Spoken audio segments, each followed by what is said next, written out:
Lelin Talk Show, brought to you by Sensodyne K and American Pistachios. बस back नहीं आया। SLS paraffin और दूध का करंट भी कौन? तो लाइफ का करंट ऑन? कुछ भी। तो ट्राई करके देख ले। सेंसोडेंट के टूथपेस्ट फॉर सेंसिटिव टीथ।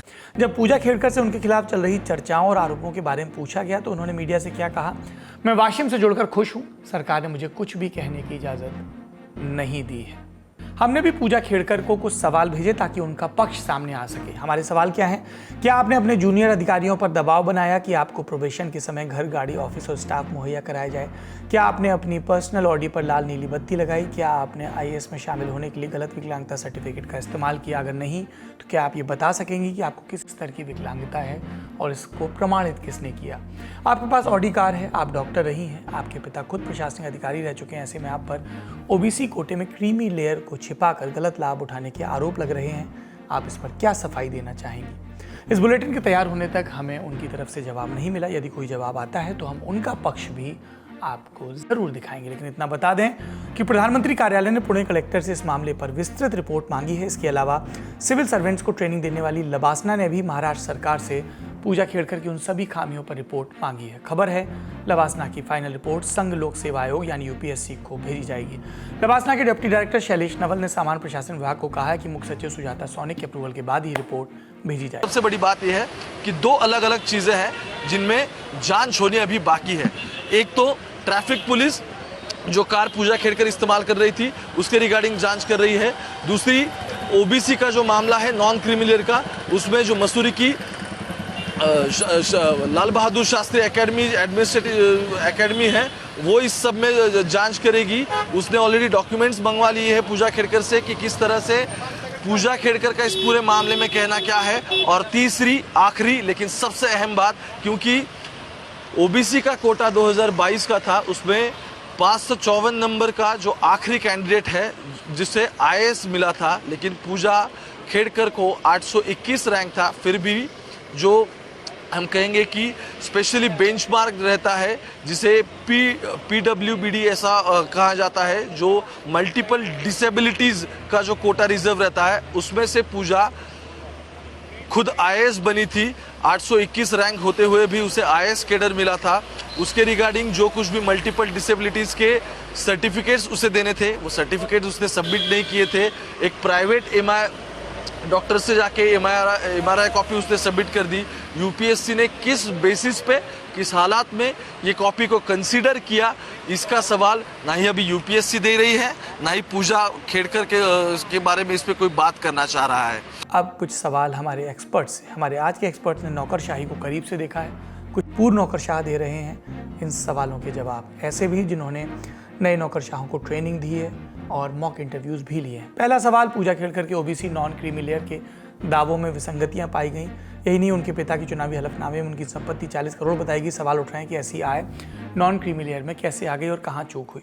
देखिए, बड़ी सीधी सी बात है। जो मुझे समाचार पत्रों में जो सूचना छपी है और जो रिपोर्टिंग हुई है उसके अनुसार ये एकदम धोखाधड़ी का मामला है। ये इन्होंने झूठ बोला है। इन्होंने अपना क्रीमी लेयर को अवॉइड करने के लिए गलत सूचना अपने फॉर्म में भरी और अपने को क्रीमी लेयर में लेकर आई, और इसलिए जो एफिडेविट फादर ने दिया है उसके अनुसार स्पष्ट रूप से ये क्रीमी लेयर की परिभाषा में नहीं आती, इसलिए इनका ये सर्टिफिकेट बिल्कुल गलत है।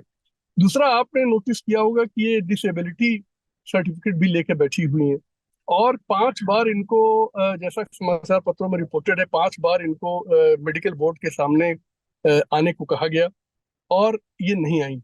मुझे अच्छी तरह याद है, मैंने बहुत केसेस सुने। अगर आप एक बार भी डिसअपियर नहीं आते तो एक बार और नोटिस आती है, फिर आपका वो जो कैंडिडेट कैंसिल हो जाता है। ये बहुत सोचने की बात है कि आखिर ये कौन सी परिस्थितियां थी कि इनके साथ इतनी छूट दी जा रही थी। आपका सर्टिफिकेट की ये हालत, आपका डिसेबिलिटी का आपका सर्टिफिकेट आप दे नहीं, मेडिकल बोर्ड के सामने अपीयर नहीं हो रही है, और उसके बाद कोई एक केस लेकर आप जो है आईएएस बन गई। ये बहुत ही सोचनीय स्थिति थी। कि मैं आपसे ये कहना चाहूंगा कि पहला मामला नहीं है जब डिसेबिलिटी के मामले का दुरुपयोग किया गया है। ये मैं एक मामले को अच्छी तरह जानता हूं जो अभी हाल में, मैं नाम लेने से फायदा नहीं क्योंकि किसी को बदनाम करना मेरा उद्देश्य नहीं है। हाल ही में वो उनको सेवा से बाहर किए गए, अभी रिजाइन किया उन्होंने।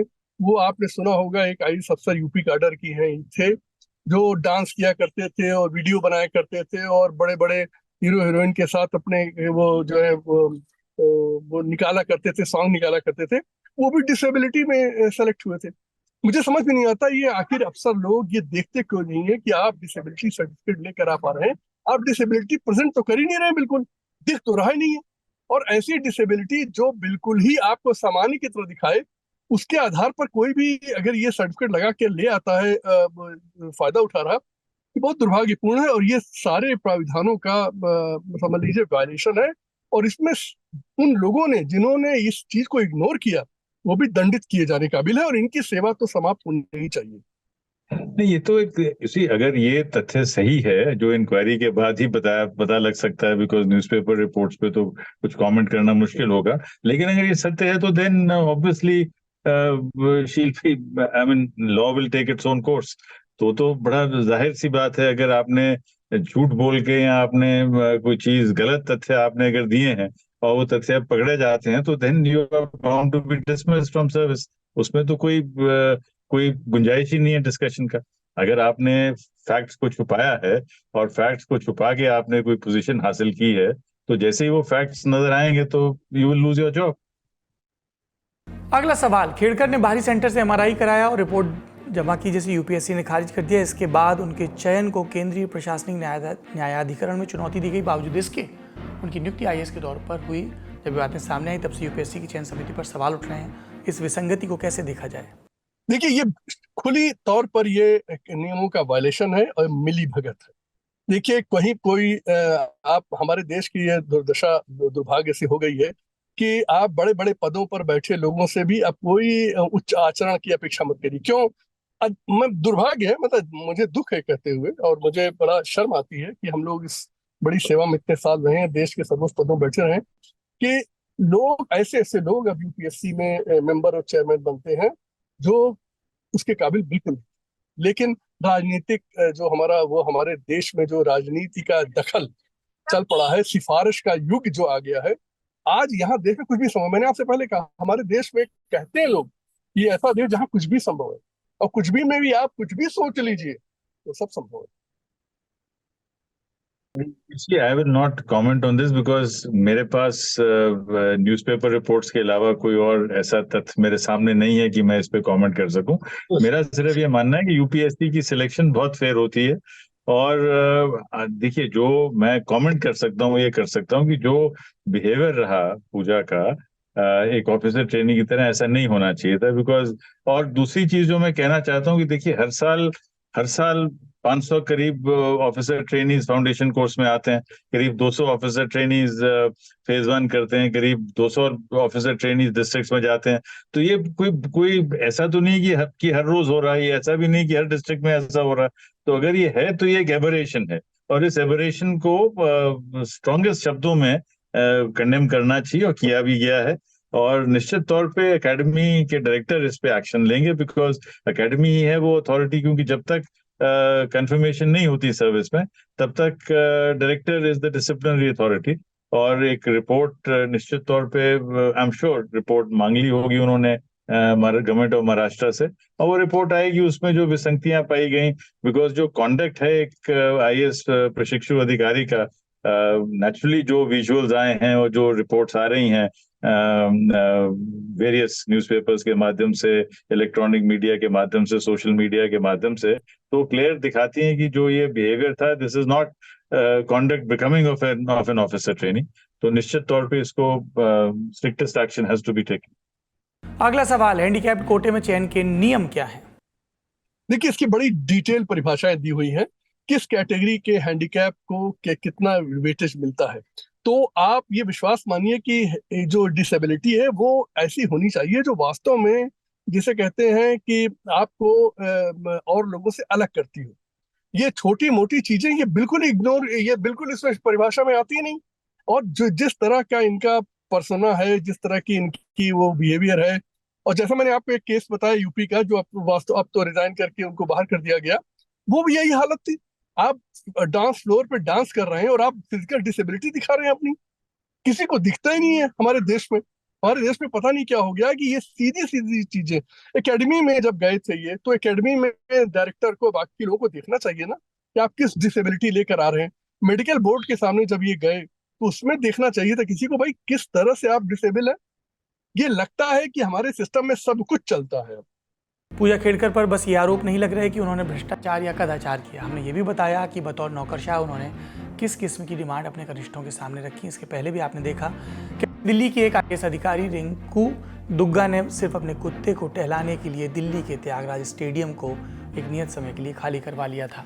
पूर्व IAS और फिल्म एक्टर अभिषेक सिंह ने भी IAS रहते हुए अपनी सरकारी गाड़ी पर गुजरात चुनाव के समय ऑब्जर्वर लिखवाया, सोशल मीडिया पर एक्टिव रहे। उनको लेकर भी कई इस तरह के इल्ज़ाम लगते हैं इन अधिकारियों पर कि वो अपनी प्रचार प्रक्रिया में ज़्यादा मुब्तला रहते हैं। पद के दुरुपयोग के इस तरह के इल्ज़ाम चंद उदाहरण हैं, और भी कई अधिकारियों पर आरोप लगे। और इसकी वजह से होता क्या है कि वो सारे सिविल सर्वेंट्स जो रात दिन मेहनत से काम कर रहे हैं, देश की नीतियों को लागू करने की कोशिश कर रहे हैं, जिस कुर्सी पर बैठे हैं वहाँ बैठकर न्याय दे रहे हैं समाज के सभी वर्गों को, और समाज के सभी वर्गों से आने वाले ये IAS अधिकारी, उनको भी लोग इस नज़र से देखते हैं, जबकि ये दो बिल्कुल अलग अलग मामले हैं। ऐसी एक IAS अधिकारी हैं जो विकलांगता को चुनौती देकर IAS बनी और टॉप किया था।